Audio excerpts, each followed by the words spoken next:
Tout le monde s'est accordé à dire que Jean-François Copé avait été un excellent secrétaire général. Imaginez une lettre écrite derrière les barreaux, des mots simples mais bouleversants. Entre nous, c'est pour la vie. Jean Sarkozy la publie, ému, et soudain, un autre silence se brise. Celui de Carla Bruni. Après des années d'ombre et de rumeurs, elle décide de tout dire.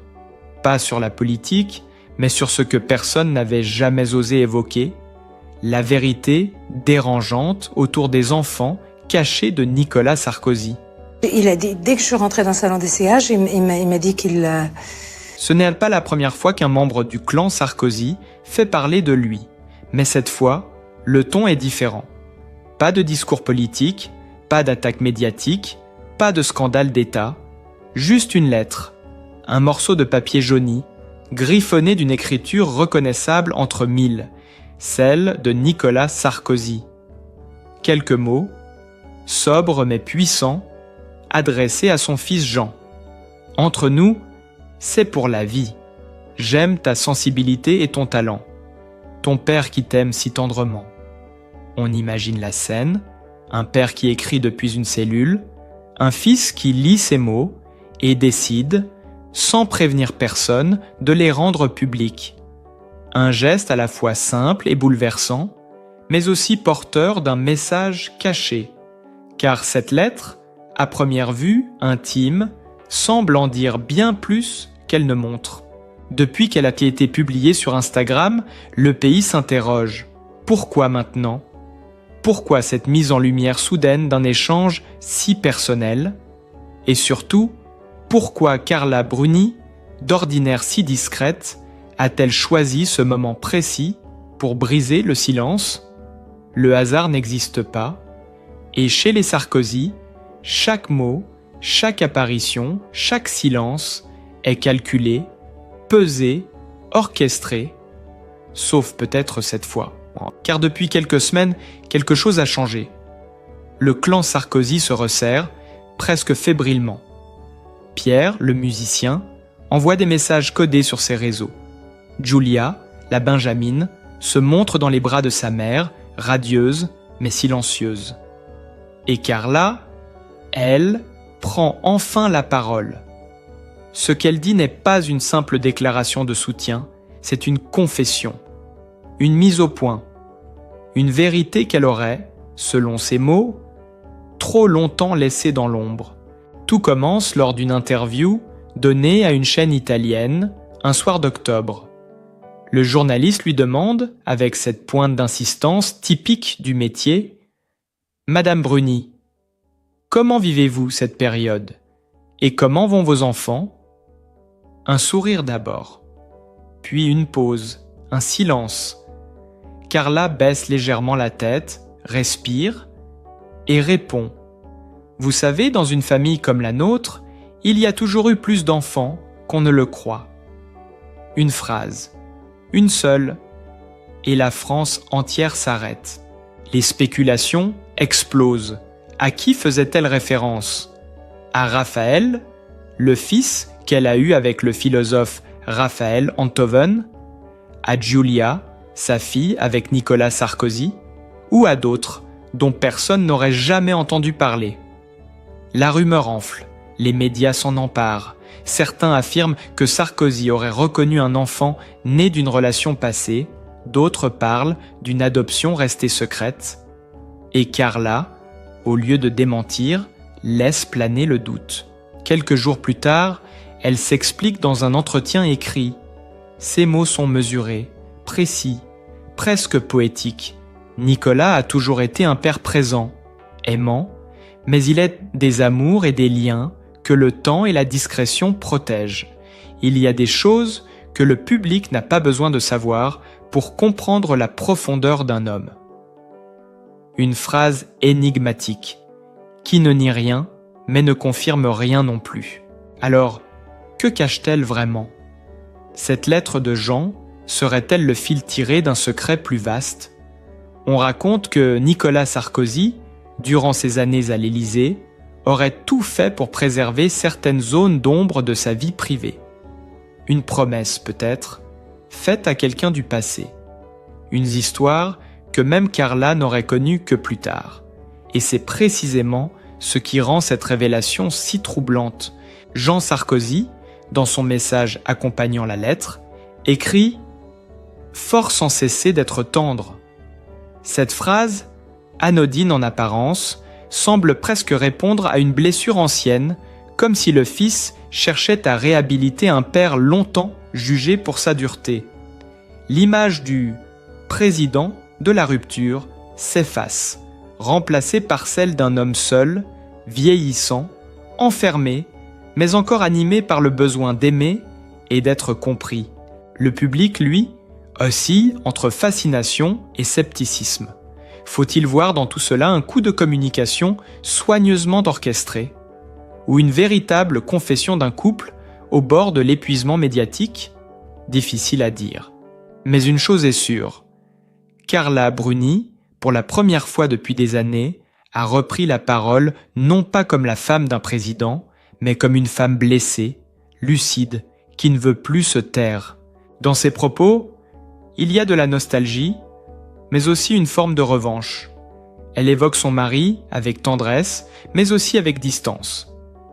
Nicolas est un homme qui aime les siens à sa manière. Parfois, cela veut dire les protéger du monde. Parfois, cela veut dire se taire. Ces mots résonnent comme une justification, presque comme une confession partagée.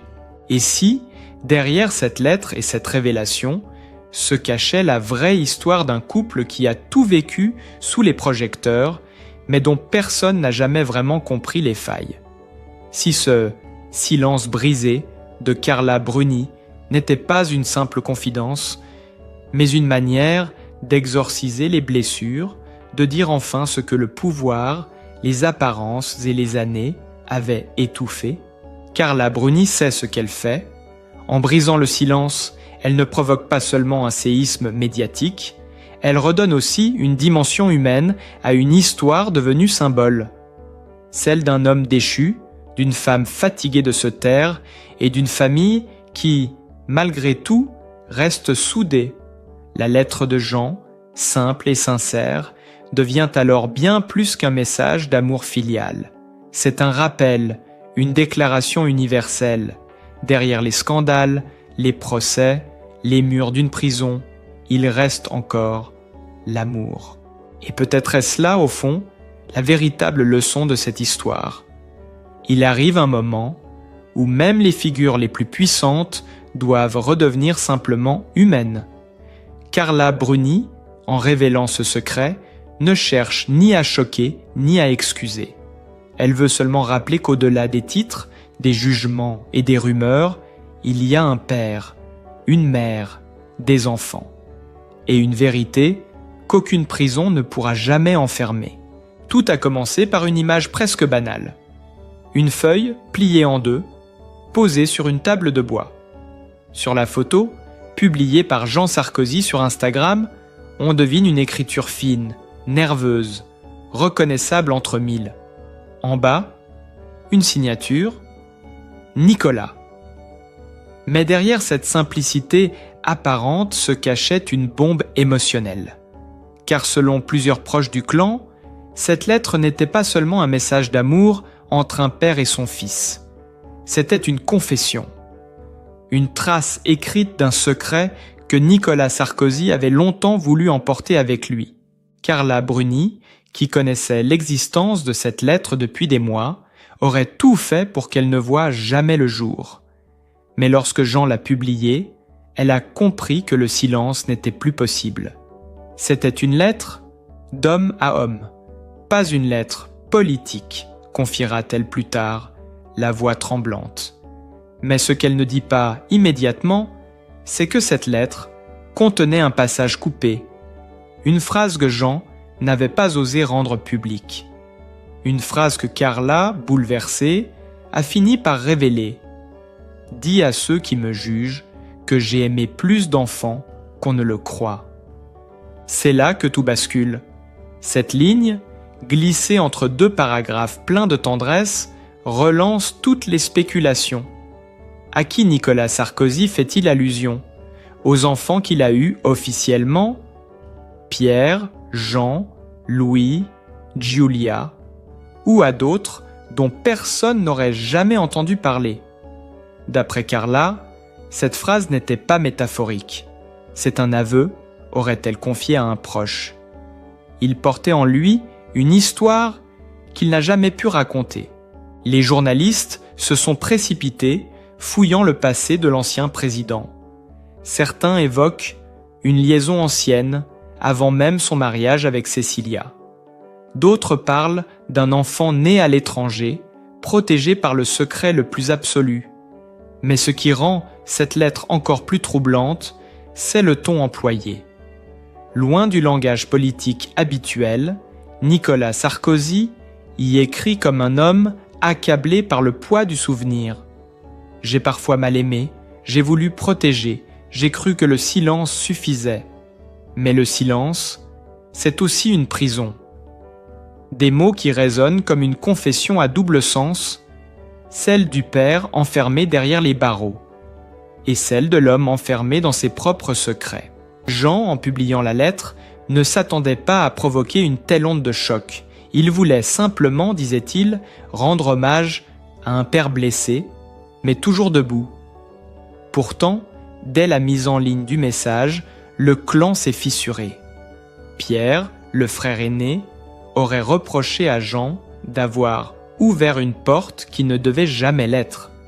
Quant à Carla, elle s'est tue pendant plusieurs jours, jusqu'à ce qu'elle décide, elle aussi, de parler. Dans une interview donnée à Paris Match, elle lâche cette phrase, énigmatique et poignante. « Nicolas a toujours eu le cœur plus grand que ce qu'on a voulu croire. » Rien de plus, mais suffisamment pour relancer la tempête. Car si l'on lit entre les lignes, tout laisse à penser qu'elle ne cherche plus à nier, mais à apaiser. Il y a des vérités qu'on n'a pas besoin d'exposer pour qu'elles existent, ajoute-t-elle. Mais parfois, le silence devient plus lourd que le scandale. Les proches du couple racontent qu'à la suite de cette révélation, Carla aurait ressorti d'anciens carnets, des lettres, des photos. Elle aurait confié à une amie « Il faut que je mette de l'ordre avant que quelqu'un d'autre ne le fasse à ma place. » Ces mots, chargés d'émotion, laissent entendre que le secret de Nicolas Sarkozy, qu'il soit paternel, affectif ou symbolique, dépasse la simple sphère privée. Et c'est là que la tension atteint son apogée. Car désormais, ce n'est plus seulement l'ancien président qui est au centre de l'attention, mais aussi son épouse, devenue malgré elle la gardienne d'une vérité explosive. Ce samedi-là, Carla Bruni apparaît brièvement devant sa maison de La Madrague. Elle refuse de parler aux journalistes, mais son regard en dit long. Fatiguée, inquiet, presque mélancolique, elle murmure simplement « Il faut qu'on sache que l'amour, même imparfait, laisse toujours des traces. » Puis elle rentre, laissant derrière elle le parfum d'un secret à moitié révélé. Cette lettre désormais célèbre n'a pas seulement bouleversé une famille, elle a fissuré l'image d'un homme que la France croyait connaître. Et dans ce fracas d'émotions, une certitude s'impose. Derrière le politique, derrière le président, se cachait un père hanté par ce qu'il n'a pas dit, peut-être tout simplement un homme qui voulait enfin se faire pardonner. Tout a commencé ce matin-là, à la sortie du tribunal. Une porte qui se referme, des caméras qui s'approchent et ce silence lourd, presque solennel. Nicolas Sarkozy venait d'être condamné. L'ancien président, celui qui fut jadis l'homme le plus puissant de France, entrait dans une nouvelle vie derrière les murs gris de la prison de la Santé. Et dehors, une autre scène se jouait, celle d'une famille soudée, prête à affronter la tempête. Car si le choc fut immense dans le pays, il le fut encore plus dans le cercle intime de l'ancien chef de l'État. En première ligne, Jean Sarkozy, le fils, le juriste, le père de famille à son tour, celui qui a grandi sous les projecteurs, dans l'ombre lumineuse de son père. Ce jour-là, il ne se cache pas. Il prend la parole, publiquement, presque solennellement. Sur les réseaux sociaux, son message surgit comme un cri du cœur. Cet homme, c'est mon père. Il pourrait s'agir du vôtre, de votre mari, de votre frère, de votre fils. Ces mots résonnent comme une gifle au milieu du vacarme médiatique. Car dans la bouche du fils Sarkozy, il n'y a pas de calcul, pas de rhétorique politique. Il y a de la douleur. Il y a ce besoin de redonner une image humaine à celui que beaucoup ne voient plus qu'à travers les gros titres. Je me souviens qu'enfant, nous avions parfois du mal à partager notre père avec tous les Français qui prenaient tant de place dans son cœur et dans son esprit, écrit-il encore. Et soudain, l'image change. Ce n'est plus le président que l'on voit, ni le politicien controversé.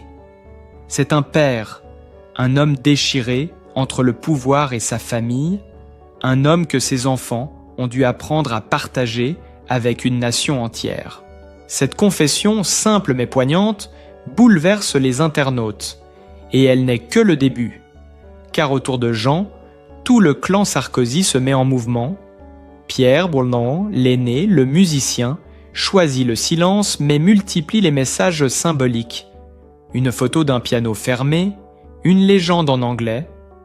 Sometimes silence speaks louder than justice. Giulia, trop jeune pour comprendre les rouages du pouvoir, pose une question à sa mère. « Maman, pourquoi papa ne rentre pas ce soir ?» Carla Bruni, elle, encaisse, droite, digne, mais la voix tremble. Devant les caméras, elle n'attaque pas, elle apaise. Nicolas est fort, il a traversé tant d'épreuves. Il traverse celle-ci avec la même force intérieure. Et pourtant, derrière cette façade calme, les émotions grondent. Le soir même, dans leur maison de la Selle-Saint-Cloud, le téléphone ne cesse de sonner. Des amis politiques, des anciens conseillers, des artistes, tous veulent témoigner leur soutien. Mais Carla, épuisée, ne décroche plus. Elle s'isole, elle lit et relit la lettre de Nicolas à Jean, celle qui a tant ému les Français. Chaque mot prend un sens nouveau. Entre nous, c'est pour la vie. Une promesse, une résistance, et un fil invisible qui les relie malgré la distance. Dans les jours qui suivent, Jean multiplie les interventions médiatiques. Et quelque chose change dans son ton. Il ne parle plus seulement en fils, mais en héritier moral. Sur un plateau de télévision, il dit calmement « La justice peut condamner un homme, mais elle ne condamnera jamais une famille, nous sommes debout. » La phrase fait le tour des médias. Et pour la première fois depuis longtemps, les Français voient un clan Sarkozy plus uni que jamais. Mais derrière cette unité, il y a la peur, celle du père qui s'efface, du mari qu'on ne peut plus toucher, du patriarche dont l'image se fissure. Le clan, lui, se referme. Carla prend la parole à son tour, d'une voix douce mais ferme.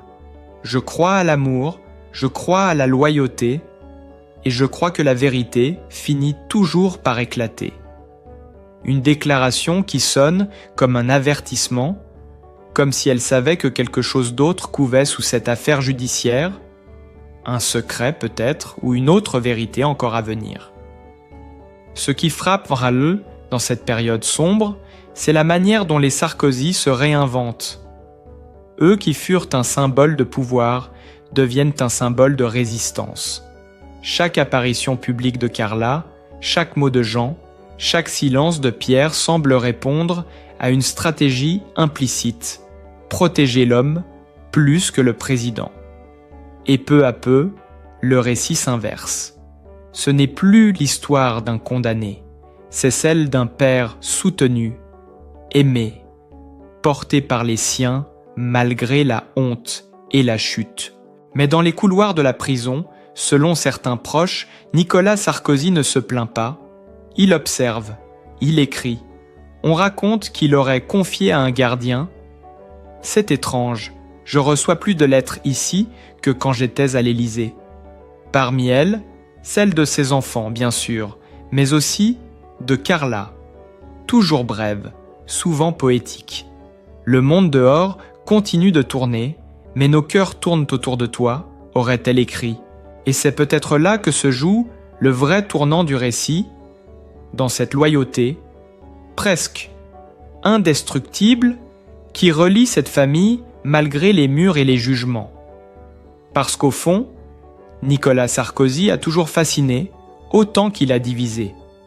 Mais aujourd'hui, pour la première fois, il ne divise plus. Il rassemble non pas un pays, mais une famille. Et cela, aucune condamnation ne pourra jamais l'effacer. Alors la question se pose, cette épreuve marquera-t-elle la fin d'un homme politique ou la renaissance d'un père? Seul le temps le dira. Mais une chose est certaine, dans la chute, Nicolas Sarkozy a retrouvé ce qu'il avait perdu au sommet, l'amour sans condition des siens. Et peut-être, au fond, c'est la seule victoire qui compte vraiment. En fin de compte, cette histoire n'est pas seulement celle d'un ancien président tombé de son piédestal. C'est celle d'un homme, d'un père, d'un mari, qui affronte le poids de ses choix, le regard du monde et la solitude d'une cellule. Mais c'est aussi celle d'une famille soudée, d'une femme forte et d'enfants qui n'ont jamais cessé de croire en lui. Derrière les murs de la prison, Nicolas Sarkozy n'est plus le chef d'État, il est simplement un père, un époux, un homme qui se souvient. Jean, par sa lettre, a réveillé quelque chose d'essentiel, la tendresse. Ces mots simples, écrits à la main, ont rappelé que, même dans la tourmente, il reste des liens indestructibles. Entre nous, c'est pour la vie. Cette phrase résonne bien au-delà d'un message filial. Elle parle à tous ceux qui ont connu la distance, le doute ou la peur de perdre un être cher. Et peut-être est-ce là le vrai message de cette histoire. Au-delà du pouvoir, de la gloire et des chutes, il n'y a que l'amour qui demeure. Alors, au moment de refermer ce chapitre, on ne retient pas la condamnation ni les jugements, mais la force de l'humain derrière le politique. Une force qui nous rappelle que personne n'est à l'abri des erreurs, mais que chacun peut trouver, dans l'amour des siens, la lumière pour se relever. Et vous, qu'en pensez-vous? Cette histoire vous touche-t-elle?